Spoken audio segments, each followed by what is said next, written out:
generally speaking, everything you do is for humanity. Why? Why are we worth it? Why do you care about the politics? Why do you care about multiplanetary species? Consciousness, you mentioned that, but like, Yeah. do you ever get like, feel like that's maybe not the case or not true? Well, I mean, there's certainly at times when I have doubts about these things.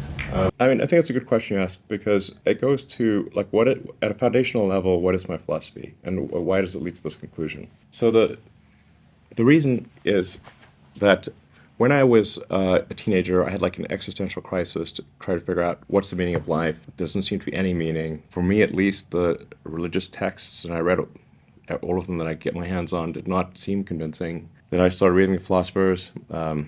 Be careful of like reading German philosophers as a teenager. It's definitely not going to help with your depression.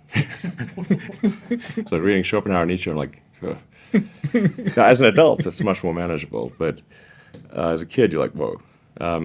So then I was like, man, I'm just like struggling to find meaning in life here. And then I read Hitchhiker's Guide to the Galaxy. And basically what Douglas Adams was saying is that we don't really know what the right questions are to ask. Like the question is not what's the meaning of life. In the Hitchhiker's Guide to the Galaxy, and Earth, it turns out, is a big computer and its goal is to answer the question, what's the meaning of life? And Earth comes up with the answer 42. This is where the 42 number comes from. Mm-hmm. In that book, which is really sort of a book about, it's an existential philosophy book disguised as humor, they come to the conclusion that no, the real problem is trying to formulate the question. And to really have the right question, you need a much bigger computer than Earth. And so maybe one way of characterizing this would be to say the universe is the answer.